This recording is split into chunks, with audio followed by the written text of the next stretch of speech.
All right.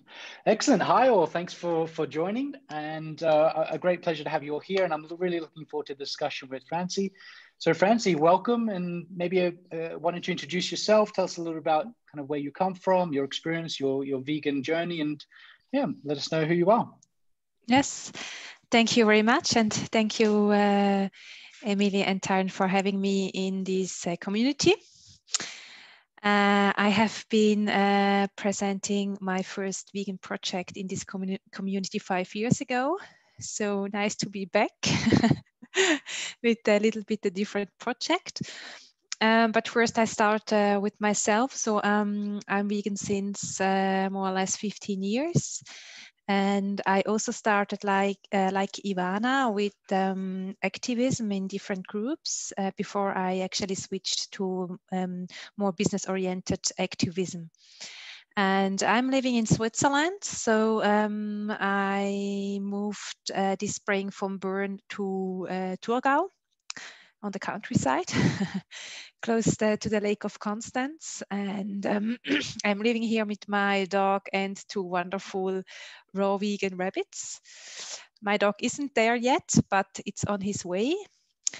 So, actually, I have a background in tailorship. When I was 18, I did a training as a tailor. But then I started information science, and since 10 years, 15 years, I'm working as a software test engineer. Sounds a little bit strange, but the business I'm running now, it's called Faloa. It's a e-commerce platform for vegan high-end fashion. Actually brings together these two skills or interests like fashion and IT. And beside Faloa, I also founded the V Entrepreneurs. That was my first project, also the one that I presented at the Eat Positive community 5 years ago. I started with a startup weekend for people who were interested in starting their own plant-based business. And from that project actually emerged the V Entrepreneurs Network. Actually we are located in different countries like the Netherlands, Germany, the US. There we have a small chapter in Silicon Valley, Spain, and Switzerland. And we are open for new opportunities as well. So if there is anybody who is interested to open up a new chapter, so you just can call me. Sorry for interrupting. Yes. What exactly do you do? Just, what would that mean, opening up a new chapter? Actually, we are a network for vegan entrepreneurs. And we have chapter means like a local community like you have. And the local community organizes events like speeches or invites other entrepreneurs to share their journey. And normally people who are interested to kind of provide community or start their own community in their country or their city they do approach us, one of the organizers, and then we just give a onboarding and how it works, and then normally they start their own chapter. That's actually meant by that. And we are pretty independent. But we also have global gatherings. So we meet with this special time. Actually, we started to have global gatherings because we only can do it online. So that gave us the idea to gather all the different chapters, all the people together, and do it in one group. Yeah.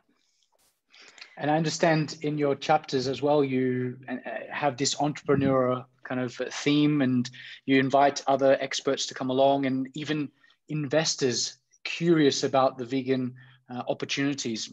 Maybe some words around that and how others maybe could get involved. Yes. So actually, I just have to tell a little bit about the We Entrepreneurs Network and why actually I started it and what's the vision of the network. And actually, it's to create a network where we can empower and help each other when we are building up a new business or project, doesn't matter. Or also to get inspired by other people who they might have an idea, and you pick it up and you do it your way or something like that. Because I mean, when you have your own project or your own business, it's crucial to have a network that's supportive. And the advantage from the We Entrepreneurs is that you don't have to start from the ground when you start networking, because it's clear you share the same values, you have the same vision. I mean, if you are an ethical vegan, or if you are a vegan for health or for the environment, it doesn't matter so much, but you have the same vision to kind of create a better world for the nature, or maybe for yourself. I think so you don't have to explain it from the ground. It's just you start at a certain level. That was the reason for this network, and actually investors are interested in that network because we have several very interesting startups in the network as well. We also have startups on a seed level that are looking for seed funding.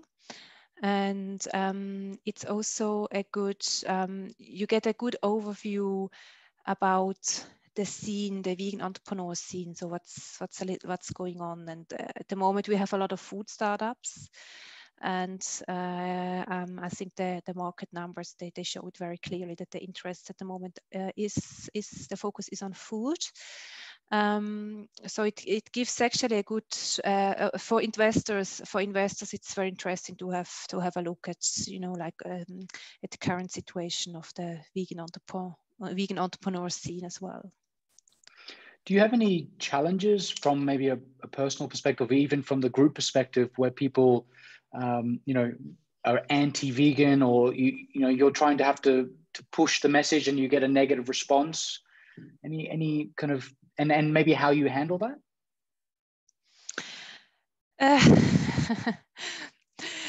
Well, when I started out, it was more difficult for me to handle a certain negative response. That was also one of the reasons I founded my own network, because I just wanted to share my experience with people that are kind of give me a positive feedback regarding my vision, my plant-based business. I think in the meantime, it has changed. So when you go out and pitch a plant-based or vegan business in the food sector, I think you will get mainly positive feedback. So it has changed a little bit, and over the time, you get used to it for sure. But over the time, you learn how to communicate it so that people will not get offended by that. So, and depends if you want to offend them or not, huh? Yes. I think you're right. I think there's a lot greater positivity towards the message, and I think having activities like your network brings people together and realizing that there is a lot of us out there. We're not alone, and we're moving towards the same direction. Mm-hmm. Yes. For me, actually, it was always, every time it was kind of a relief to meet people with the same vision, because then it was like, okay, I'm not the only person who has some vegan vision. So that really felt very good, and still it feels still very good. So. Absolutely. And what was your kind of turning point where you moved to vegan vegetarian and you said, okay, yeah, I want to, this is the path I want to follow, and then from there you grew your fashion business and your network? Well, I well, I did activism like Ivana before I switched to the business side, and I was looking for my tribe or my community because I had. I think it's almost now 7 or 8 years ago when I started to develop interests in the startup world. And I did 5 years ago, I did an advocacy workshop with Melanie Joy about activism, and they mentioned as well that business can also be a form of activism, and that was the moment it clicked. Actually, for me, it was like clear that I can actually follow my business interests and do kind of an activism and merge that together. So that was the turning point. Perfect. Thank you. Okay, we've got probably the next phase now because we're moving through. Maybe we can open up for questions from the group. All right. If you want to speak, just go off mute and fire away.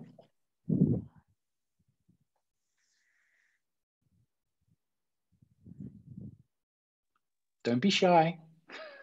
Hi, yes, I've got a question. What sort of variety of businesses are on your group or in the community? Obviously, you mentioned it was mainly food-based, but what other businesses have vegans started up? Sorry, I'm not sure if I understood your questions correctly. You mentioned in the community, in the group, yes. it's a lot more food-based, a lot more people setting up food-based businesses. But what other businesses are actually starting up within your group? We have some consulting businesses for like business consulting for vegan business, as well marketing for vegan marketing. I mean, it's the same like normal marketing, but there are some specific points you have to consider when you do marketing for a vegan business. And let me think. We have, I think that's only one cosmetic business that's still very small. And shop owners. We have as well e-commerce business, yes. But most of the startups are food related at the moment, like restaurants or products, yes. Yeah. Thank you.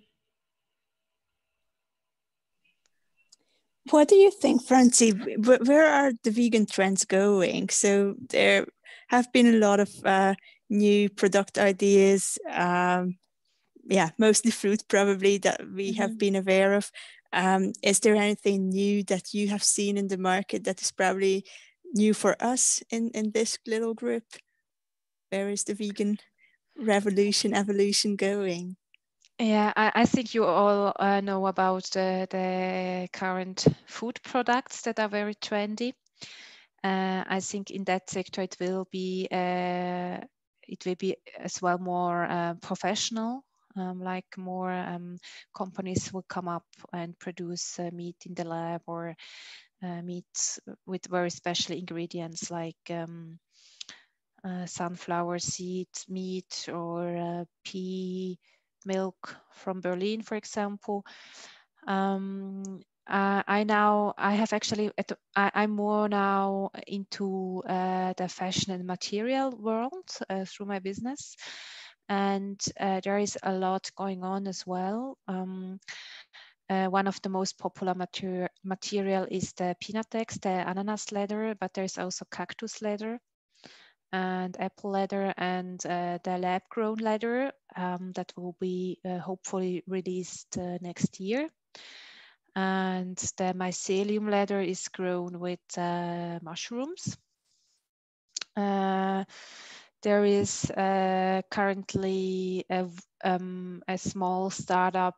It's a spin-off of a university, is developing actually a material that's similar to wool, for example. So it's kind of, I think at the moment, the material, well, in the fashion world, they are innovating a lot at the moment, especially with leather, because it's also a huge polluter for our environment, and not to speak the ethical side of the leather production for the animals, but as well for the people. One other innovation I think it's pretty cool is it's also a small startup from the US. They are developing how do you call it, from the elephants. Don't know the name in English. Ivory or tusks? Ivory, yes, exactly. Ivory in a lab, and I think that's pretty cool. So I think they are in this kind of sector. It's a lot of innovation is happening right now, but I think the fashion industry and the material industry, I guess it takes another 3 to 4 years, 3 to 5 years until it's at that level we are with the food sector actually. So. Mm-hmm. Thank you. That sounds really exciting. I think it's probably many ladies asking themselves, okay, pineapple leather is coming. Maybe you can already buy some good quality sort of non-violent leather bags. But what about shoes? Are these new materials also suitable for shoes? Well, shoes, it's a very difficult topic. It's the problem with the shoes is not, I wouldn't say it's the material itself, but it's the glue. Actually, that's one of the main problems, because glue normally is made with bones, and that's why maybe when you have old shoes, I don't know, from Vögele or Dosenbach or another huge retailer, sometimes they can you will have them for 4 or 5 seasons because they keep together, and but you can have maybe a vegan shoe with as well maybe a artificial leather or a vegan leather, but they might have problems, or they are not falling apart, but you see they lack a little bit the consistence, so you might just wear them for two seasons, and it's not the material itself, but it's the glue actually. That's still a little bit a problem. How interesting. But I guess there is probably some work being done on that one too, right? And the glue issue. Yes, there is as well a plant-based glue. It's from the UK, and it also won an award, but I'm not sure if actually it's used in the industry, so I don't know about that. Yeah, but I mean, it's like when the food industry started out with experimenting with different tastes and textures and kind of raw material. Sometimes you had products that you almost couldn't eat it because it wasn't either tasty or kind of wasn't very useful in the kitchen or for your recipes. And with fashion, it's actually at the same level, and it's not only the vegan fashion, it's the complete sustainable fashion sector, because it's very young, and they sometimes lack a little bit experience because they have some new materials. They have to produce very economically. Otherwise, it would cost a lot more money. So they have to try new cuts, new ways to actually produce a garment without having horrendous costs. So it's a little bit a trial and error, and especially when you are using new materials like cactus leather or apple leather or something like that. But yeah, I think I mean the more designers come up and experiment with these new materials, the more experience they gain. And as well, the production sites. I mean, it's not only the material itself, but the manufacturers in Italy, for example, they have to kind of learn as well to work with that material, because it's a completely different behavior. So it's a complete learning process. Well, I bet, yeah. Thank you so much for all these details. I don't want to take all the space for myself. So if you guys have some other questions, go ahead, please. Yeah, I wanted to ask about your own. I don't know if what's the status of your own. I don't know, business. Is it established startup, or are you in an incubation period, or are you even further? You haven't even actually began a startup, or yeah. Just could you explain a bit more on that? Well, I'm currently, I'm not in the incubation phase anymore.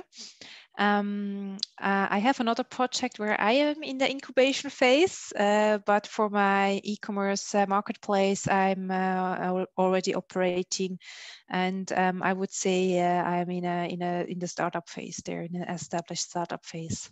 Yes. And what is the name of your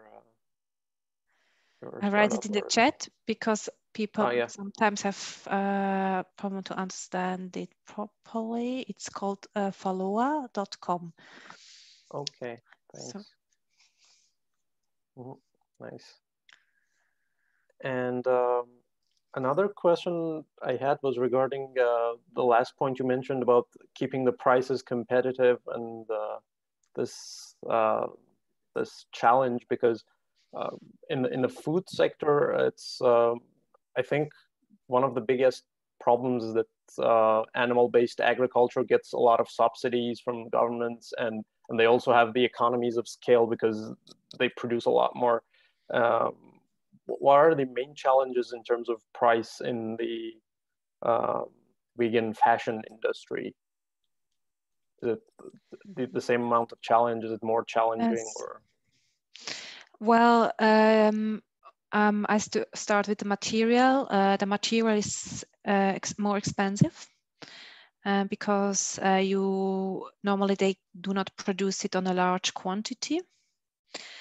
Often these new materials like cactus leather are produced in small in a small fabrication, in a small fabric, and I'm not sure about that, but some of them are not scalable at the moment.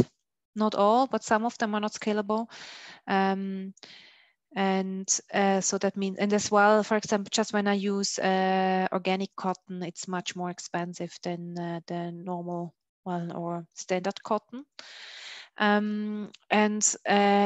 These costs actually apply for everything that's used on a garment, like buttons, like a zipper, like the yarn.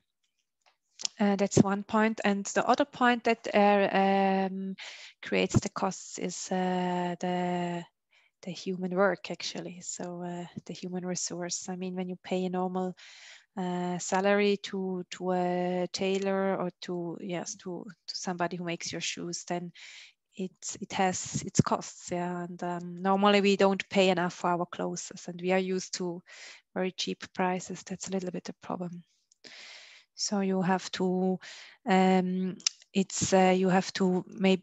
you have to work with leftovers, for example, fabric leftovers. That's cheaper and still very high quality. Or a lot of designers work on demand.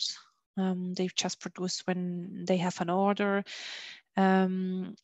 Or, for example, the model, the pattern of the garment is easy. It's very simple. So the tailor does not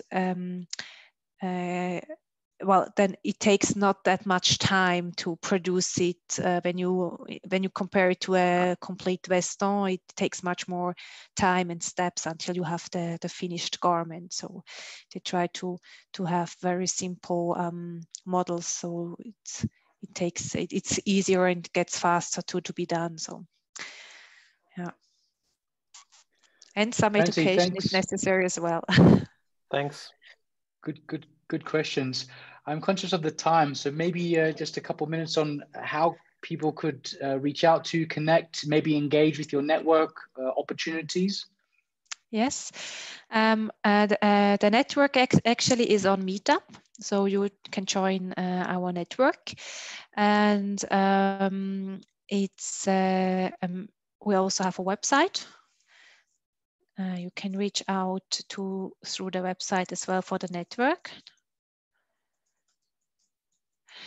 And on Faloa, I think there's as well my contacts, so you can write me anytime.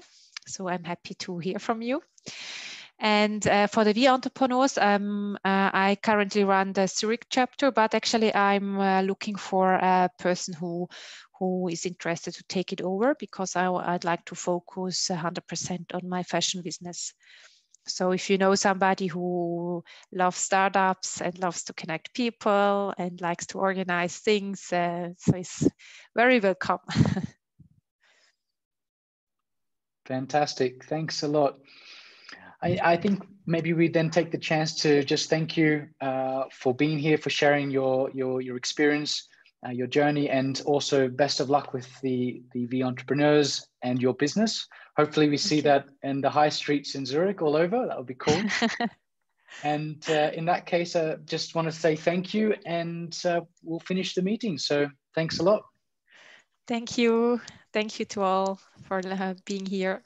Thank you. Thank you very much, guys. Happy holidays. Happy holidays. Happy holidays. Take care. Cheers. Bye. Bye-bye. Bye. Thanks for Thank you very joining. much. Bye. Bye. Thank you.